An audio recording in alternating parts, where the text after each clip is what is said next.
Do you still get nervous? And when you do, what do you do to help yourself calm down? Great question. That is a great question.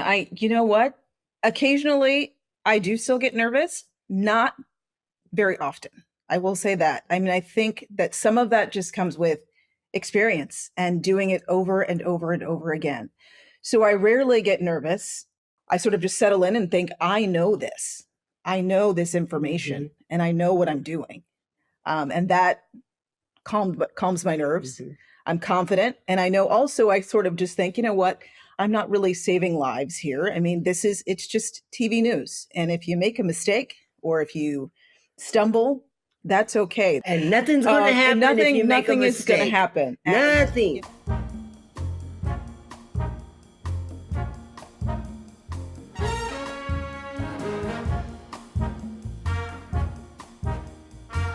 Welcome, everybody. I'm Gigi Rosenberg, and I'm a public speaking coach, and I am so excited to be here today. I have two guests, which I've never had before. So I met Rielle Creighton when I was in the audience at a fundraiser for Girls Inc. at the Pacific Northwest. Now, she is a professional news anchor, so I should have expected this, but she did such a gorgeous job emceeing this event. And with just such warmth and also such professionalism, I thought, oh my gosh, I need to get her on the podcast. Because as you know, everyone listening is somebody who wants to be a better public speaker. So who better to talk to than a professional public speaker? And then to make matters even more amazing, in the audience was her mom, Trina Creighton, who was a news anchor for 30 years, then became a professor of broadcast journalism. So I'm here with two amazing professional expert public speakers. So let's dive in. But before we do, I do want to give you their official introduction. Rielle Creighton is an Emmy award-winning television news anchor currently anchoring the 4, 6, and 10 p.m. news at Fox 12 Oregon. She has reported and anchored across the country. I've even seen her being blown away in a hurricane on camera. And she has been known to say that the news is in her blood because her mom, Trina Creighton, is a broadcast journalist turned professor who spent decades as an anchor, reporter, and news producer. She's also an educator who for 20 years was a professor at the University of Nebraska, Lincoln, and is known for her work in broadcast performance and diversity, equity, and inclusion. Welcome to the show. It's so great to have you here. Thank you for having us, Gigi. We're so excited to be here. So the first topic I want to talk about is nerves. And it's funny, I was feeling a little more nervous today, knowing I was going to be talking to professional public speakers and a professor of broadcast performance. But I'm just wondering, for the two of you who have been on camera so often, I mean, 3 times a day for you now, Rielle, do you still get nervous? And when you do, what do you do to help yourself calm down? Great question. That is a great question. You know what? Occasionally, I do still get nervous, not very often.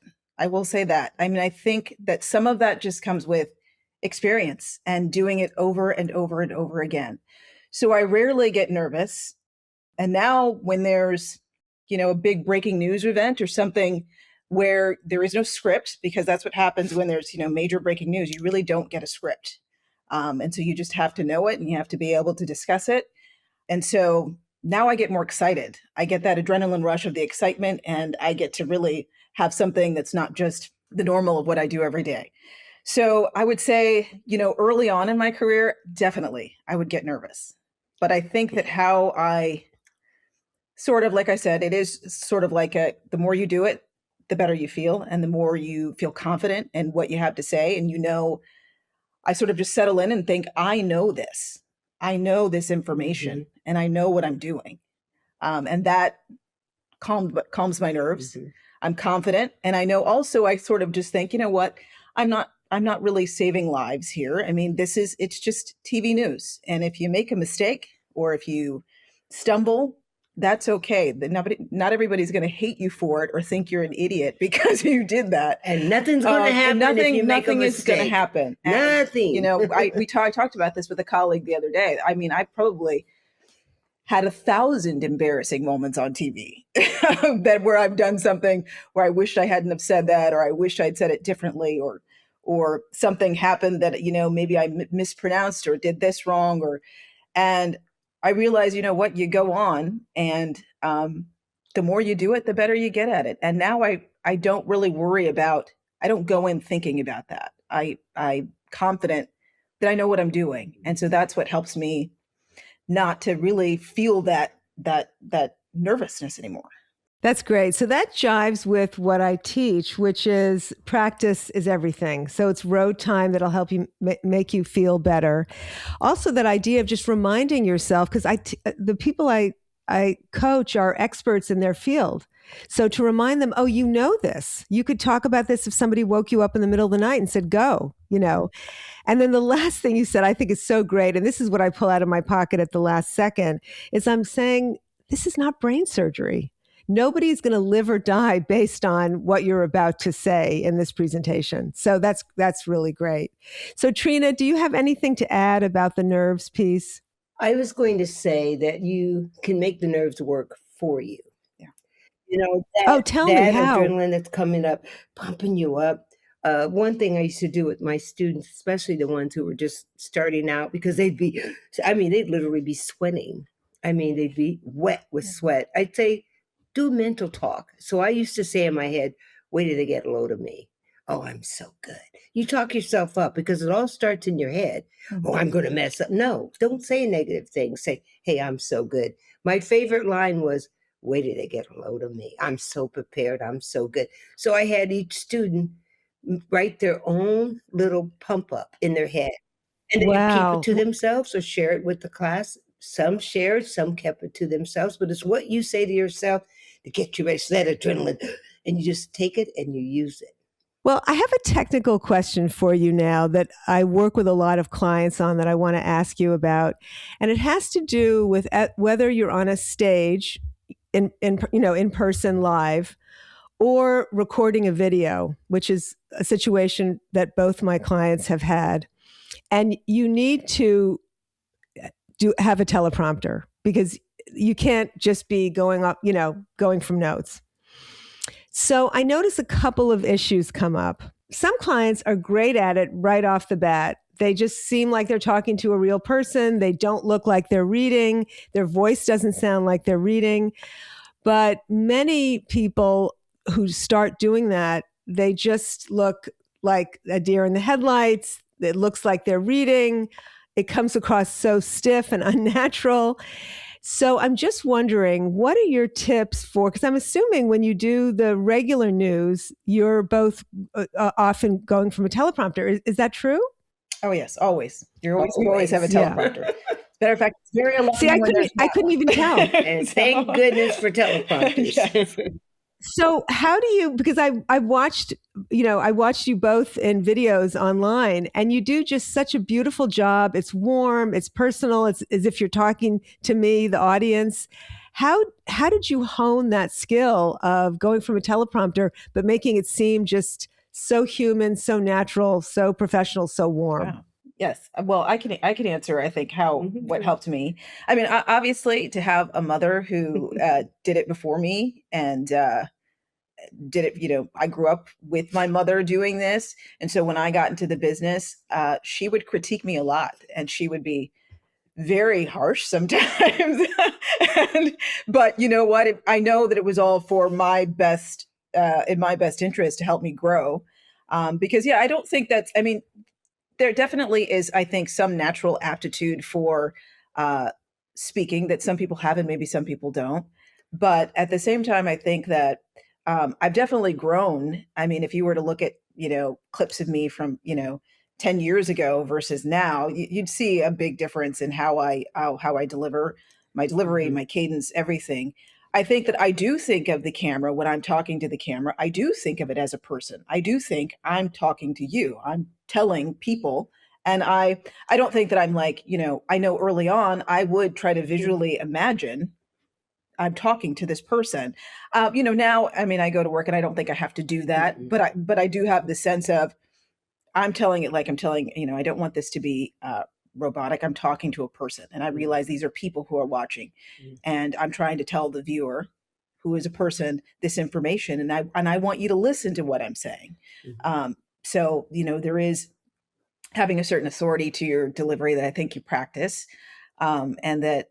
But like I said, there is some that just comes with practice of doing it a lot. But I think that you definitely grow into that as you remember that, yes, I'm not just reading. And that's the difference between, I think, a good anchor and a poor anchor is, or anybody who has to use teleprompter, is that if you go up there to read, that's a problem. You need to talk, and you need to interpret also what you're saying. And you also should know, because a lot of times if you're just reading, you wouldn't know what you just said. You might just have read a line and not remembered it. I can tell you every single story, and I can tell you what it involved and who the people were and what happened that I read, because I'm interpreting and listening, even though, in news, you often don't write the copy, although sometimes you do. There's a producer that writes that. But you are reviewing it and editing it and making editorial decisions on it. But at the same time, I should be able to tell you what that is about. I want to talk about the teleprompter a little bit, because you're right. That is a big problem, especially when kids would start out in the business. And then also I had the problem because, my eyes are kind of, prominent, and I look scared to death, and I had to find a way not to look like I was scared. So you have to watch yourself. You have to see how you look. And what I would do is squint my eyes a little bit until I could get calmer. So you say, okay, my eyes are too wide. So you kind of analyze what you're doing on camera. One thing I used to tell my students, and I might say this to my daughter sometimes too, that camera, who's your best friend? I'd say to my kid, Bob, I say, who's your best friend? I said, that's who you're talking. I said, are you close with your mom? Who do you love most? That's who you're talking to. You'd be surprised how that little bit would change how they approach that camera, because all of a sudden it became more intimate, more like, oh, this person's got my back. And so things would soften. They wouldn't feel so judged, Yeah. So I think sometimes you don't know I know this for sure in my business. Sometimes you don't know what you're doing wrong until somebody tells you. Until somebody says, true. But my mom I'm lucky to have my mom, who often will say, stop that. Or what are you doing? Or why did you make that face? Why did you? No, but one thing that Rielle does, because she is so empathetic and, have a kind heart. I don't mean to embarrass her, but if she's reading a sad story, you can see it in her face too much, because she's so empathetic. So when some people can't interpret the copy and be empathetic, she goes kind of too far the other way. So she's learned to rein that in a little bit, not look so. I said, you look like you're crying. She's got kind of big eyes too, and she's learned to, make her face less stressful, because she does, like she said, she listens to what's coming out of her mouth, and it makes her sad. Yeah. But as an interpreter, you can't, have your face looking, oh, I'm ready to cry, Right. But, that's interesting, because one of the things that is so great about a good news anchor is I just wonder, what if it is an emotional story, a very sad story? So it sounds like you do, it's not that you can feel it less, because you feel what you feel, but just are very aware of, like, I'm a person who you can always tell what I'm thinking. You can just read my face like a book. That's me. So if I'm in certain situations where I know, I become more aware of that as I've gotten older, that people can read my face, where for whatever reason, I don't want to add my emotion to whatever the situation is, just be aware of what my face is doing. But it does take somebody else, which, I'm a coach, so that's what I'm often doing, being the somebody else. It's funny, people's self-assessment is often like, people will come into a session and be very worried about something. And I'm like, that is not a problem, but let me tell you what is this other thing you're doing, and they're not aware of it at all. So you do need somebody else on the outside. Who's honest.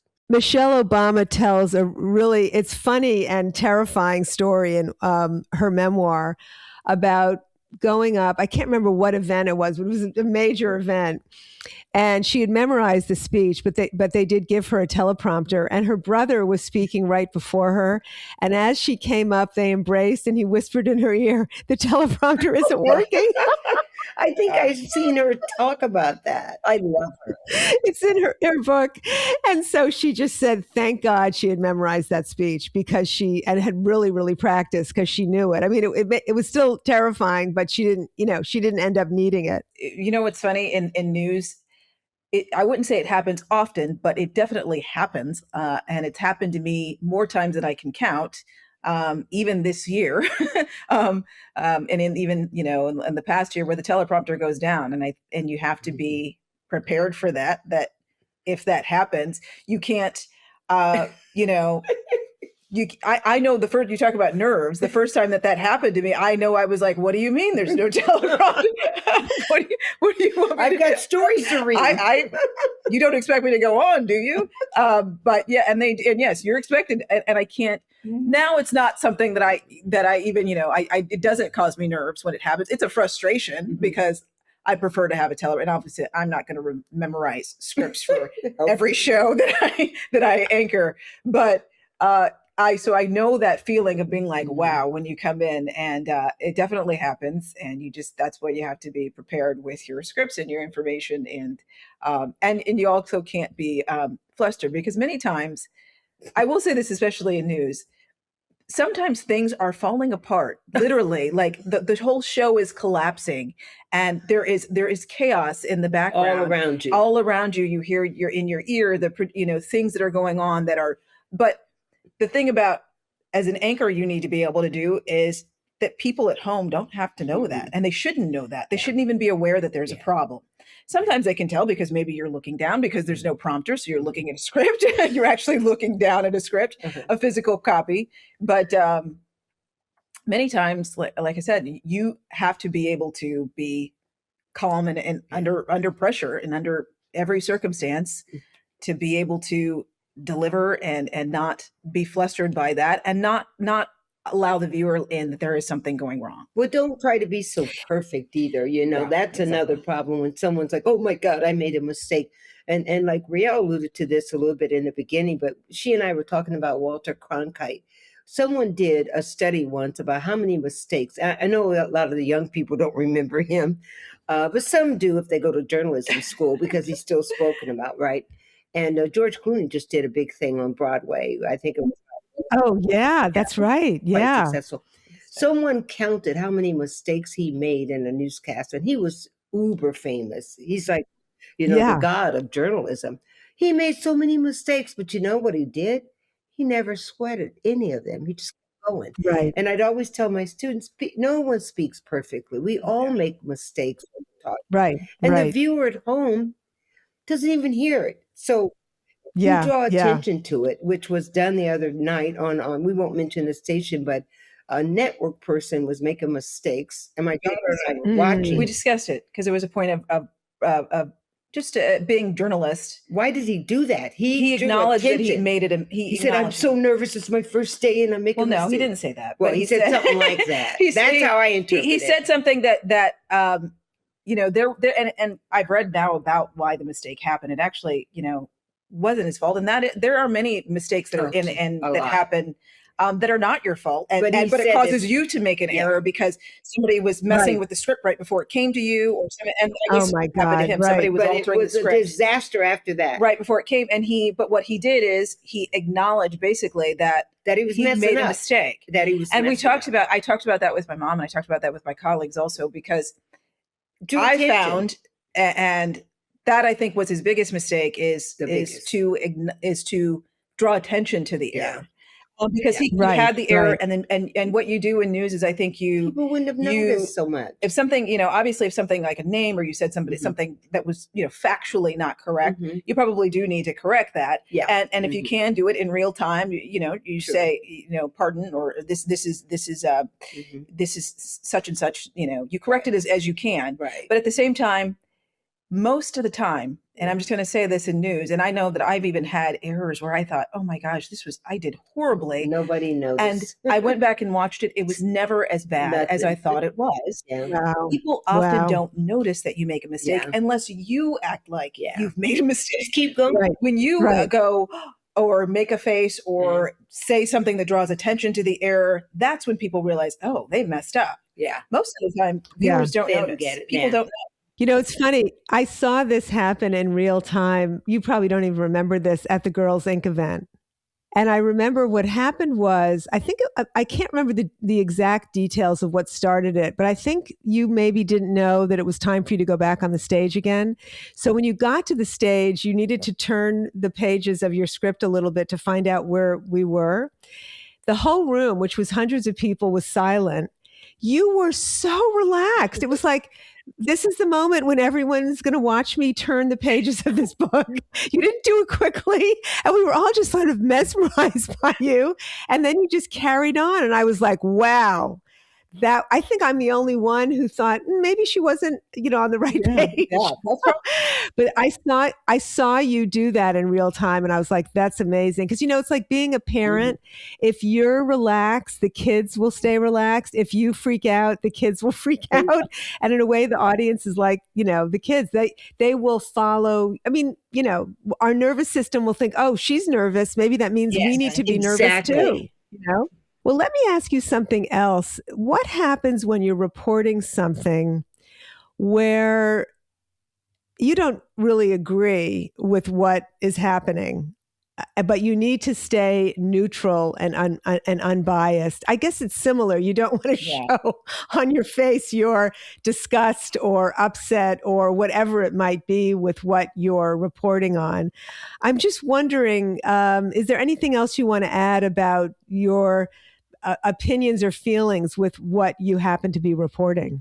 Well, I mean, obviously, we're all human, and so journalists have opinions too. But obviously, it's not the viewer should not know what I think Ever, and they should not know how but sometimes I've certainly had my fair share of emails and phone calls throughout my career of people purporting to say that I think this or that about some subject I've covered. And a lot of times it's the exact opposite, which is what's funny.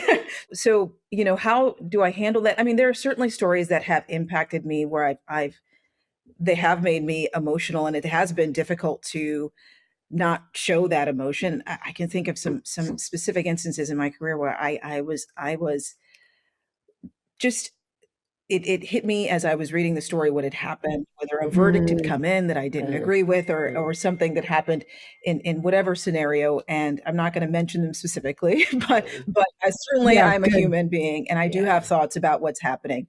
But I do my best to try to be even keeled and to try to, that is one of the tenets of journalism that you're taught in journalism school. And as you are in this profession, is that you need to have both sides, even when sometimes you think, well, this really shouldn't be a both sides thing, because there is one thing that's this or one thing that's that, but you still have to commit to that. Now, if I had a show called The Rielle Show, that would be different, but I realize that that's not what people are tuning in for. It's not my thoughts. However, if there are happy stories, like if triplets are born and they were born on the roadside, everybody's healthy, and the mom and dad, then you can grin. And that's one thing my mom taught me, well, not taught, but she always would emphasize to me that I need to take every opportunity I can to smile and to show joy and happiness, because so much of the news is sad, so bad.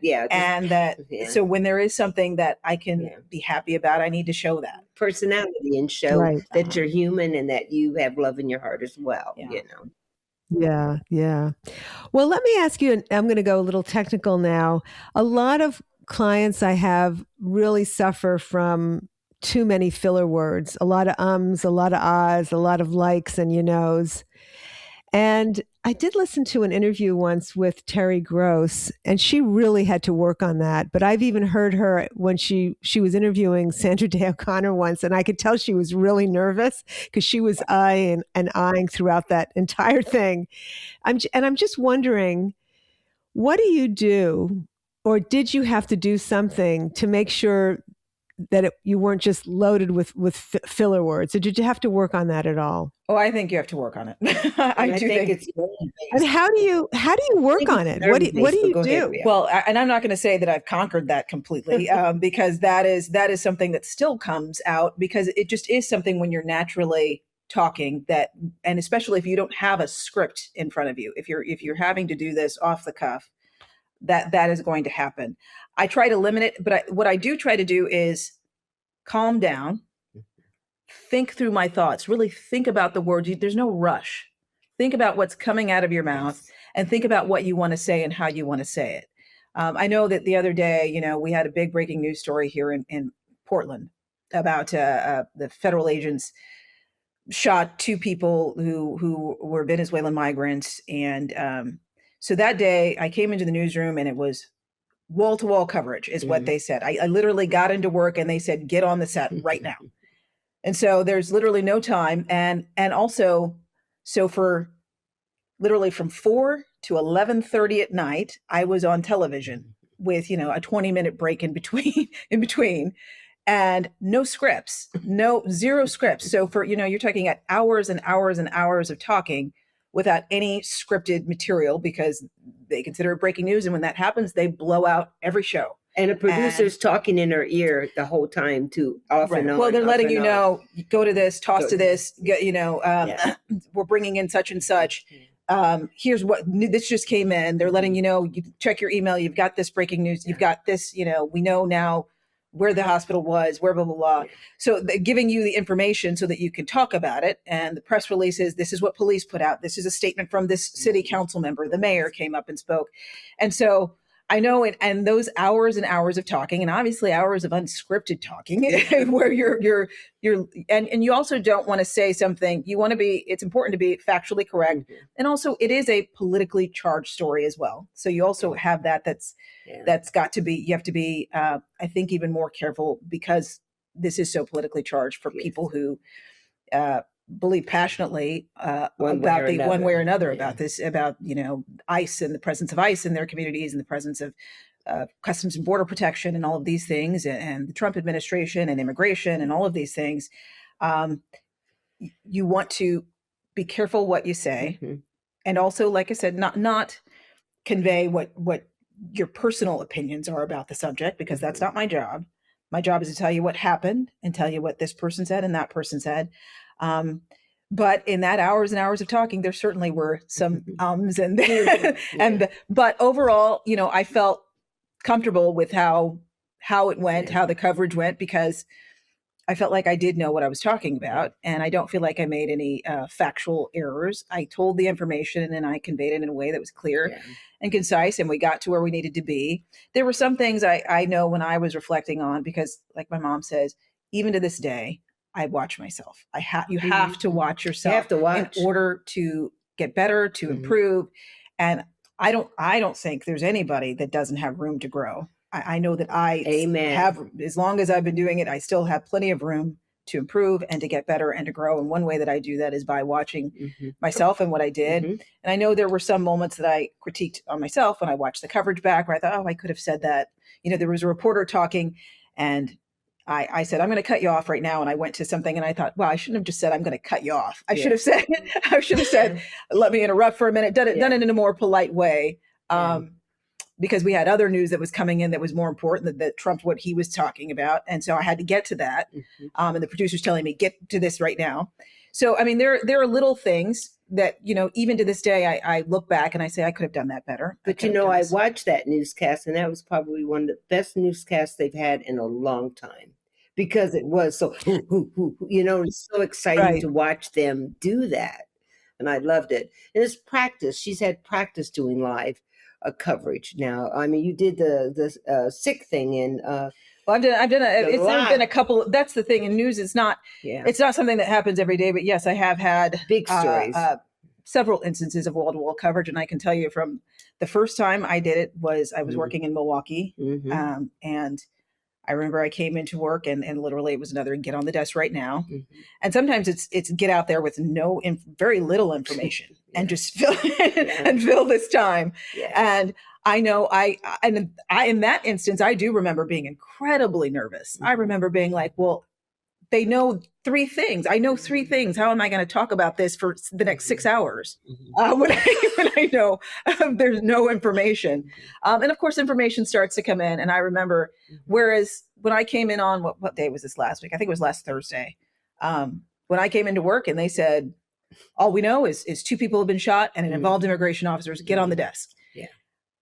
I felt excited. I felt confident. I felt ready to go out there. But you felt excited and ready to go out there because you've been following what's going on. So she had all that background anyway, so she could ad lib because she is current. And that's another thing a person has to do in news, especially in her position. They have to know what's going on in their community. I was just going to ask you, Trina, if you had any other tips for the getting rid of the filler words, especially in a situation where you're talking, off the top of your head, it's improv. Gigi, one thing I used to do is have the students write different types of stories, like write a story that was sad, a story that's happy, a story, and practice.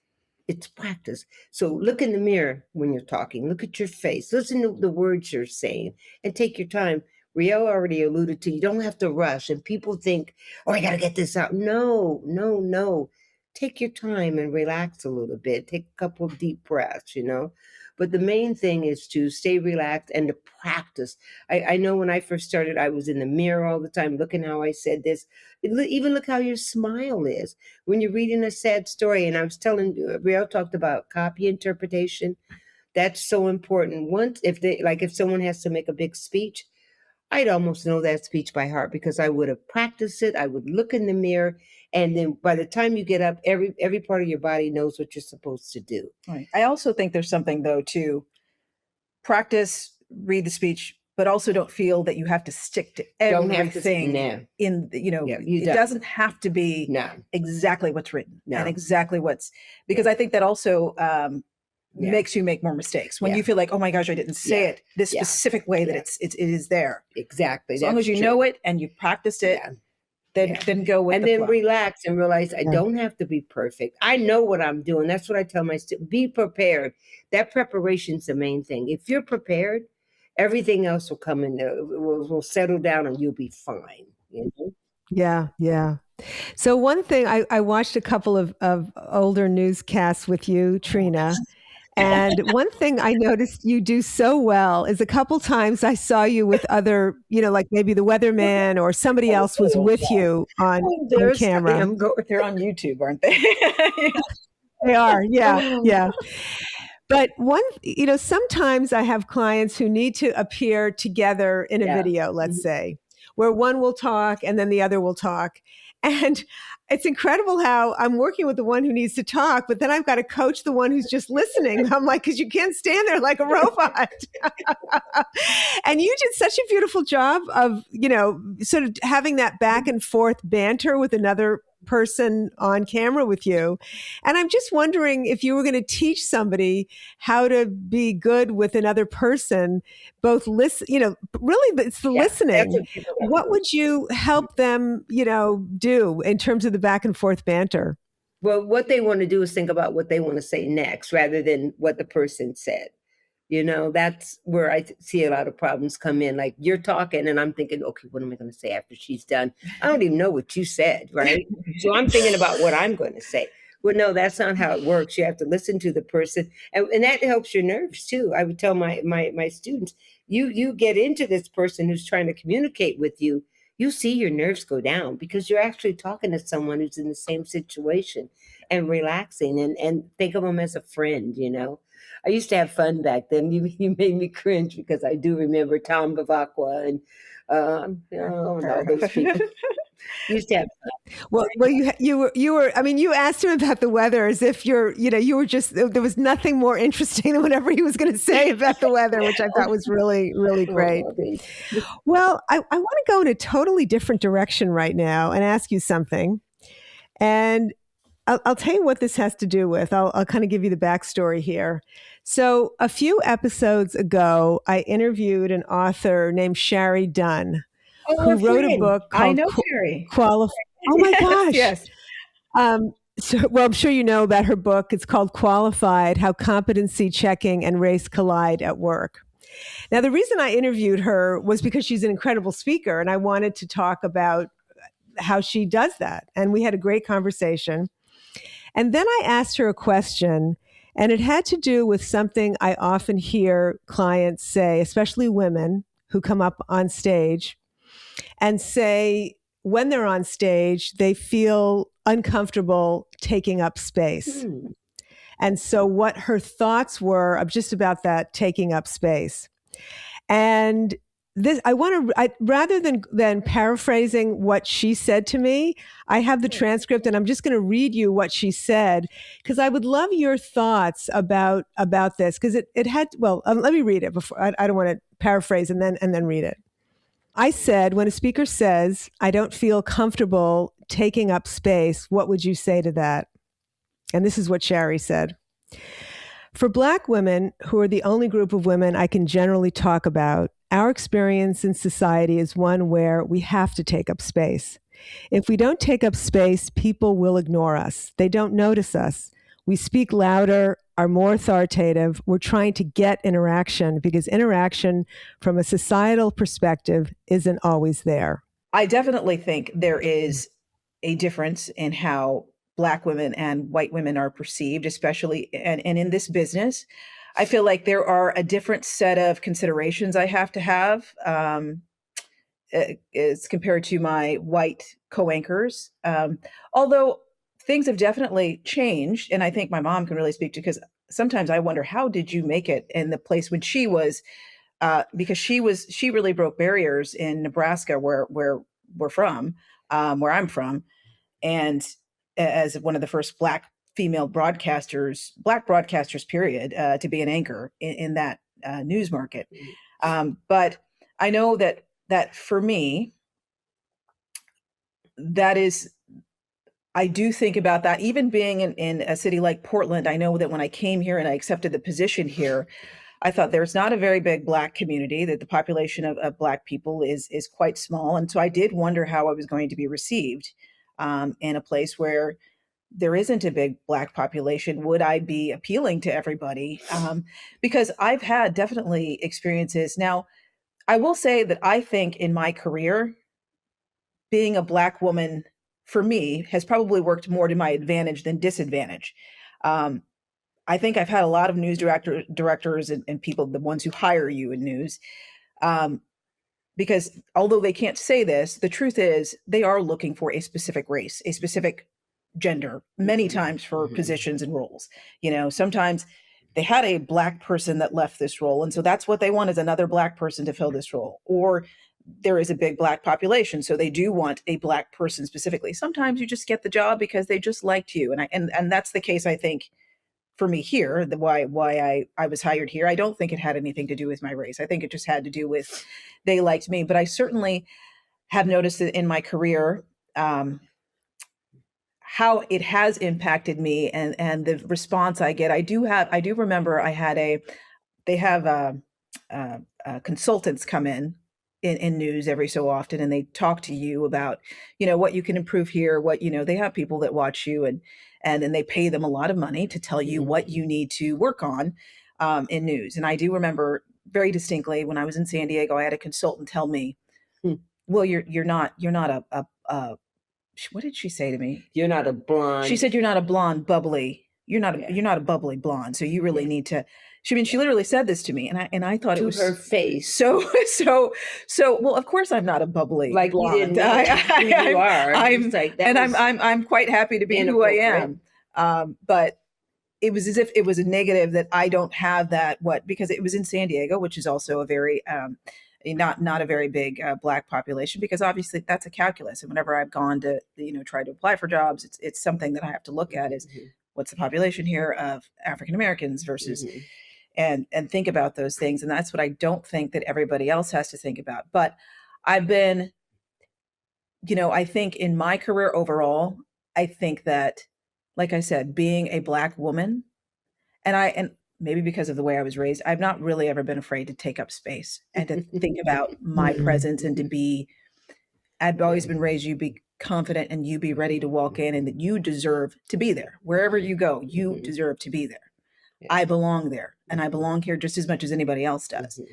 But I'm not going to say that it's not a something that I think about in every job I've ever had, how my race impacts that, and how my race impacts how viewers receive me, and how my race impacts, whether people want to watch me or not. And I will say that I don't think that it's ever hurt me in certain, but I do think I have several friends and who are women of color in the news business, who I know it has been a difficult road. And, whether it's like wearing your natural hair, wearing, letting your hair be kinky or curly on television, all of these, things that you have to make. And maybe because I don't do those things, I've always, probably adopted a more an aesthetic that still is more, it's still closer to a European aesthetic. Maybe that's why it's never been an issue for me. But I know I have lots of friends who it has really impacted them in their career, and it's been a difficult road. And, they've had, outright bigoted, I would say, interactions in their career, where news directors or people are telling them this or that or this or that. I certainly think that I've had bosses that I did feel like were treated me differently in some way. None of them were the people, because I've worked in a lot of newsrooms, because my husband's in the Coast Guard. So it's meant that we've had to move a lot and travel a lot. And so that's the reason why I've been in, this is my 8th newsroom now, my 8th, which is not, although in news, it's quite common for people who are trying to move up to go to lots of different jobs. The number that I've been in is not as common, and to get a job in all of those markets and to work. And it's not easy, but I do think, I've been hired by one person who absolutely loved me, and then had somebody come in who I felt there was something there that they just, and it could be other things. I don't want to interpret everything that everything has to do with my race, but I know that there's a certain aesthetic that they liked, and, whether it's a white blonde woman or a woman of another that they preferred, and I would just see it in decisions and things that were made. But yeah. So Trina, do you have anything to add about this idea of taking up space? Yeah, it was pretty rough back in the day. Yeah, and in what way? In the way that I think you dealt with more open racism. Yeah, I did. And more... I was very aware that I was a Black woman, and often had to stand up for myself more than I should have had to. A lot of times I'd stand up for the community. Let me give you an example of the way the writing would be. These are things I remember standing up for. A story would start, 4 Black boys robbed a grocery store. But if the robbers were white, they would say 4 boys robbed a grocery store. You see the difference in that? And I pointed that out to them, and I'd get pushback at first. And then a moment okay, she's right, because I found it to be inappropriate to name the race like that. There are other little things, calling Black boys thugs. I'm like, you're going to call him a thug? What are you, a jury? These, things like that. But also being held to a different standard. I think that was the main thing. And I really loved my job. She's a much better anchor than I could ever have been. She's better at it, because it takes certain talents that she has. She's more articulate.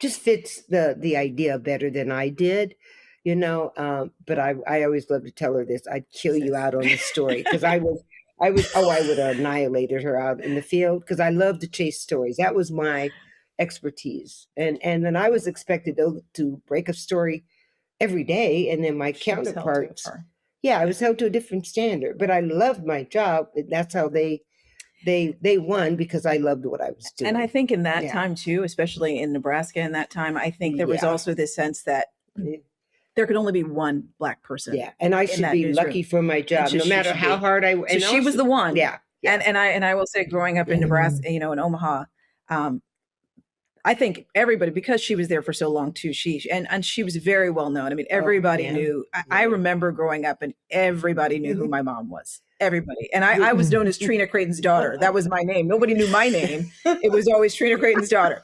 And certainly every Black person in the community knew who she was. And so that worked for me because then they saw that I was well received by Blacks and whites in the community. So that helped me, but overall it was stressful. Yeah, I think she had a lot more stress. I think those were different times. I mean, I think that things have evolved, and there are certain things that probably they wouldn't say to you or can't say to you now that are that maybe were more loose back then. I mean, I remember newsrooms I even worked in when I first got in the business. Even the jokes and things that were sort of racially inappropriate, people would, and they wouldn't think twice about it. They would even, they used to put story assignments, and we had one photographer who would complain a lot. And so they would, his nickname was Angry Black Man, and they would write it on the board. and this was the white, assignment editor who would write this on the board, and nobody thought twice about it. It would just be like, oh, you're working with ABM.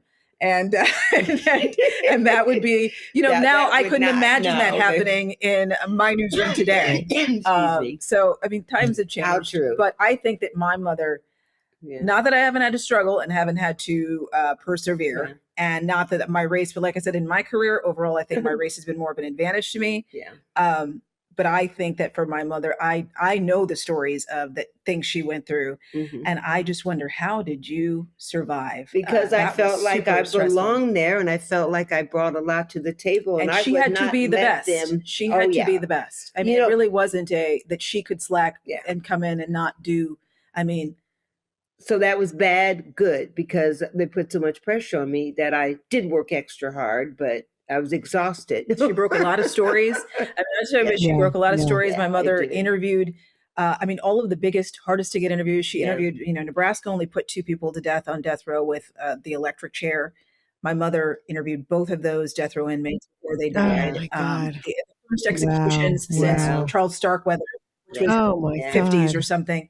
And my mother broke those stories. I remember distinctly. I mean, I have these memories, being with her, and she would see a story and chasing down stories with her. John Jubert's wife, John Jubert, the killer. I don't know, probably got his remember. Wife, we were out to lunch, and we were eating lunch, and I was like maybe 9, I don't know, 8 or 9. And my mother was like, she saw the woman, and she's like, she's going to go she doesn't care if her daughter's with her. She's like, come on, let's go. She's like, I got my photographer. We got the exclusive interview. She's like, she was and just watching my mother talk these people, I remember you didn't have childcare. Another really horrific story. No, it was John Jubert. Well, there was being executed, and you were there with me, staying in the hotel. We were remember they. No, I remember that story, but I also remember the story. There was a little boy who was abducted. Oh, and, I remember you got the interview with his family, and when they did find him, and he was returned, and he had been horribly abused. I don't remember, but I was with her. Why I was with you? Was it childcare situation? I don't Maybe know. If I was going to spend overnight somewhere, she liked to go with me. But I was with her for that interview, and I remember, she showed no interest in journalism, by the way, none. So everybody was surprised when she ended up in the field. In fact, one of her best friends said, "You never talked about journalism." Leslie said that to you. How did you end up getting into journalism? Never thought about it, Oh my God. But at some point you must have decided this is for me. Yeah. Well, yes. Right. Well, you know what? I tell this story. It's funny because it's a little bit. So I was living in St. Louis at the time. I thought I wanted to be a lawyer. Yeah. And so I was studying for I can see that. Yes. And I was working at a law firm, and I was watching television, and there was a Black anchor, Rielle Creighton, who I saw on television. And I thought, I really like her. And I thought, you know what? My mom for years had always said, you could be good at this. I think you could do this. And I never, probably because she had done it, I just never thought that was something I was to be like their mom. Ew. And and then I saw, and I thought, you know what? I think I do want to pursue this. And I also kind of came to the realization that being an attorney is not for everybody. I kept telling her, you're going to get fired. And she was hiding letters from these poor well, farmers. no, I worked in a law firm that did foreclosures, and I didn't have the heart to carry through foreclosures on people. So it was. I said, you better find another. And so yes, I can't believe I'm admitting this, but yes, I was sabotaging the foreclosure process because I didn't want to hurt these people. Yeah. So yes. So anyways, and so I knew that at that time I said I don't want to be an attorney. And she called me. Can I mock you right now? May I mock you? I mean, I want to mock her, Gigi, just for you. Okay. I got a call. I was in my office, right? I was already at the university. Mom, I go, what's wrong? She goes, I'm coming home. I go, what's wrong? She goes, I want to be a journalist. I said, yes. And she said, let's do this. And then she said, you're going to get a job at Channel 8, which was the local, it was Lincoln, Nebraska, very small market state. She said, you're going to get a job at Channel 8. And I said, how am I going to get a job at Channel 8? I said, I don't know anything. And she said, you're getting that job. And so she immediately, sure enough, she said, let's go make a tape. And she shot my first tape for my first job. And edited it. And I remember during the interview, the news director said, well, you need to work on your editing. And I thought, no, my mom needs to work on her editing. I think that she's not. But I got the job. And some of it, I will admittedly, the news director, she was, like I said, my mother was very well known. And he knew who my mother was. And I do think that's probably half the reason he hired me. Well, I don't know. Well, he saw potential. He called me and said, absolutely. I see what she can do. Yeah. Every job after that was my own. But I do agree that I do think that it helped to have a mother who is very well known in broadcast journalism in Nebraska. Yeah. Oh, absolutely. Let me ask you one last question before we wrap up today. So many clients of mine need to get ready for media interviews where the TV people are coming to interview them about something. And from your point of view, what's one tip you would have for how they could best prepare, especially if it's something they might be nervous about talking about, or it's a little bit of a hot button issue and they're worried about being interviewed? What's one tip you might give them from your side that could help them prepare for a media interview? I would say don't try to, have all of this information laid out in a specific way. Don't focus on the thing is interviews are done in sound bites, and that's what's true. Think of the most concise way that you can say something, a piece of information that you need to get out. Think of it how clearly and concisely and short, because you may talk for 10 minutes and you'll see 30 seconds of that. So the best thing is not to try to have all of this that you have to get in. Think about what specific that you want to make sure makes it into that broadcast, makes it into that interview, what you really want the journalist to focus on. You could even write it down and have points you want to make, so then you stick to your guns. And when you talk all of that gets edited out. If you talk in a where you're talking about and you're talking too long and it's too complicated in what you're saying, that's not going to make it. You need to make it concise. You need to make it clear and really think about what is the main point you want to drive home. And I would also say, I know the thing when I'm interviewing people, I always would tell them, just like, we talked about when we first started, I always say, you can't make a mistake. This is all edited. I mean, obviously there are live interviews, so those things cannot be edited. But for the most part, your daily news story is going to be very edited. So I always say, you cannot make a mistake. We're just having a conversation. We're just talking. This is not got to be some specific thing. We're just going to have a conversation. I would say beware of the kind of reporter I used to be, because this is what I would do, especially if it was controversial. I would say to my videographer, I'd go, we're in there sitting, we're setting up, right? And you're nervous, you don't know. So they got to be aware. Whenever there's a camera, everything you say could be used. So beware of that. I would set up my videographer to be behind. I'd just be chatting. Hey, you have kids? And, oh, how long have you been here? Just real good. And then I look back at him or her and nod. They'd start videotaping. And then I would slide into the interview after I got them all relaxed. I'm telling you, Might have been not a nice thing to do, but I got the best sound bites from that because the people were so relaxed at that point. And I don't say, "Are you ready? Shut it up." Yeah. Yeah. And there's a lot of times you have to remember that as a reporter, any good reporter goes into a story knowing what sound they're looking for to get, what they're looking for you to say. That's and true. A lot of times I will guide you into saying what I need you to say. Not to, but I mean, if this is the story, I'll have you explain, if we haven't talked you before, came to get you. But if I know the story is about, the budget bill and that they're focusing on completely the federal government in Portland and trying to prevent, the federal government from stopping the flow of funding. Well, I know going into that story what I'm looking for from you about that. So I would, be conscious of that most of the time the reporter is going to be looking for something and trying to guide you into that. But don't think you have to say, because all of those things you think you want to get out, a lot of times that's not gonna go. Be focused and know your thought and what you want is the most important thing that you want to make sure gets your point out. Well, we could keep going and going, but let's wrap up here. Thank you both so much. There's so much great, wonderful, inspiring info for public speakers in this interview. This is just wonderful. Well, everybody, thank you so much for listening to Gigi Presents. This has been Gigi Rosenberg in conversation with Rielle Creighton and Trina Creighton. I'll talk to you soon. Bye for now.